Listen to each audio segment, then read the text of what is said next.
अंतर्राष्ट्रीय मौद्रिक संस्थाओं के बारे में हमने पढ़ा और उसमें पढ़ा आईएमएफ और वर्ल्ड बैंक, विश्व बैंक। आज हम पढ़ेंगे अंतर्राष्ट्रीय वित्त निगम। अंतर्राष्ट्रीय वित्त निगम इसकी स्थापना विश्व बैंक के एक सहयोगी एवं पूरक संस्था के रूप में इसकी स्थापना का जो विचार आया था वो 1952 में संयुक्त राष्ट्र संघ की आर्थिक एवं सामाजिक परिषद के प्रतिवेदन जब हुआ था तब व्यक्त किया। और अमेरिका, इंग्लैंड, इन देशों के संयुक्त प्रयासों से 21 जुलाई 1955 को अंतर्राष्ट्रीय वित्त निगम की स्थापना हुई। इसके सदस्य जो देश थे उस समय 31 थे, 31, और पूंजी $78 मिलियन थी जब स्थापना हुई 21 जुलाई 1955 को। तब इसके उद्देश्य के बारे में हम बात करें तो मैंने बताया अंतर्राष्ट्रीय वित्त निगम बैंक की एक विश्व बैंक की एक पूरक संस्था के रूप में स्थापित की गई, जिसका उद्देश्य समस्त देशों में उत्पादक निजी उपक्रमों को प्रोत्साहित करना है ना। निजी उत्पादक उपक्रमों को प्रोत्साहित करना है और इसका पहला उद्देश्य टू प्रमोट प्राइवेट इन्वेस्टमेंट, निजी साहस को प्रोत्साहन।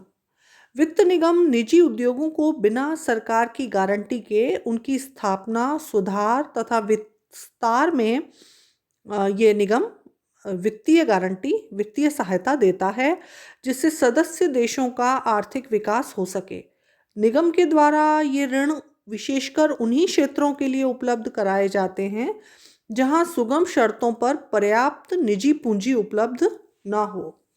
इसके अतिरिक्त निगम अन्य स्रोतों से भी पूंजी प्राप्त करने में सहयोग देता है।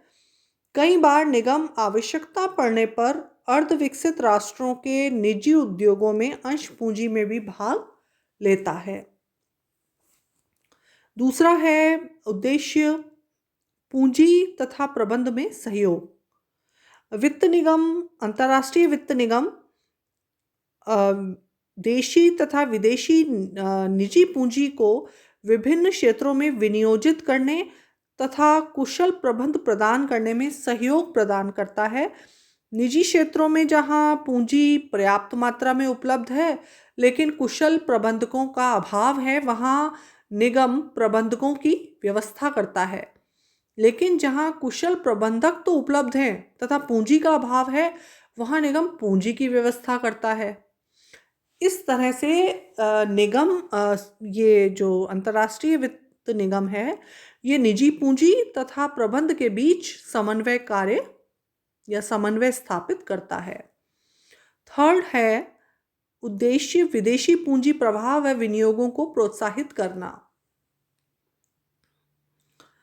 वित्त निगम का उद्देश्य पूंजी आधिक्य वाले देशों से कम पूंजी वाले देशों की ओर पूंजी तथा विनियोगों के प्रवाह को प्रोत्साहित करना है तथा इस संबंध में आने वाली कठिनाइयों को दूर करना है।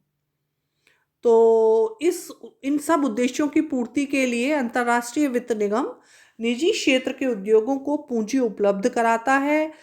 यह दीर्घकालीन परिवर्तनीय ऋण पत्र खरीदता है अथवा अप्रत्यक्ष रूप से अंश पूंजी में भाग लेता है।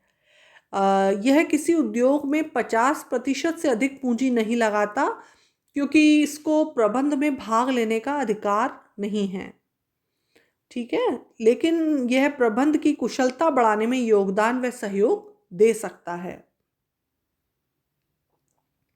इसके बाद आता है कि अंतर्राष्ट्रीय वित्त निगम के कार्य क्या हैं या ये कौन से कार्य करता है, संपादित करता है।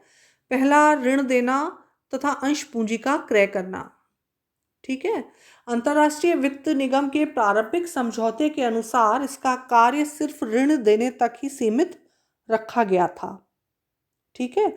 लेकिन 1 सितंबर 1961 से निगम के नियमों को संशोधित कर अब उसे उद्योगों में पूंजी विनियोग का अधिकार भी दे दिया गया है और इस प्रकार अब निगम ऋण देने तथा पूंजी विनियोग दोनों ही कार्य संपन्न करता है।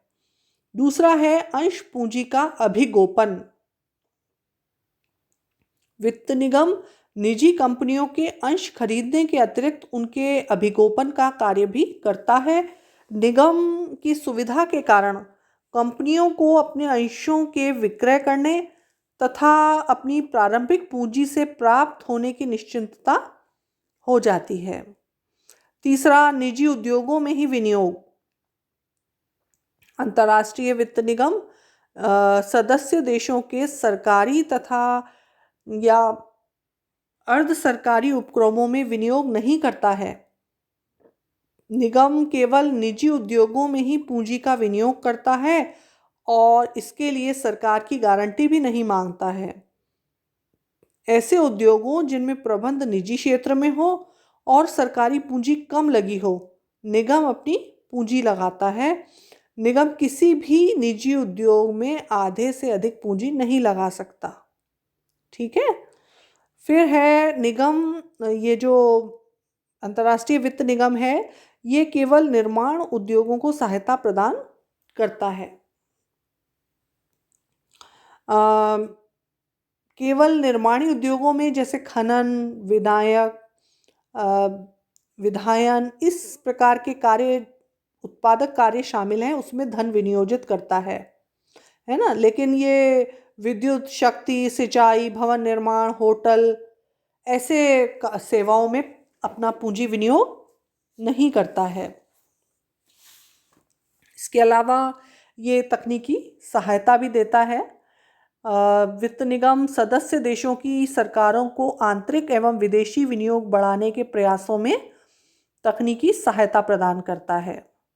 इसके अतिरिक्त निजी क्षेत्र की विकास वित्त संस्थाओं के अंश क्रय करके भी अंतर्राष्ट्रीय वित्त निगम विकासशील देशों में वित्तीय संस्थाओं के विकास में योगदान करता है। ठीक है। अब इम्पोर्टेंस तो काफ़ी है अंतर्राष्ट्रीय वित्त निगम के कार्य क्षेत्र की, क्योंकि ये निजी क्षेत्र के उत्पादक उद्योगों को ऋण देना या अंश खरीदने तक ही सीमित नहीं रहा, वरन उनके अंशों का अभिगोपन भी करता है और विकास वित्त संस्थाओं के अंश खरीद कर उनके विकास कार्यों में प्रोत्साहन भी देता है।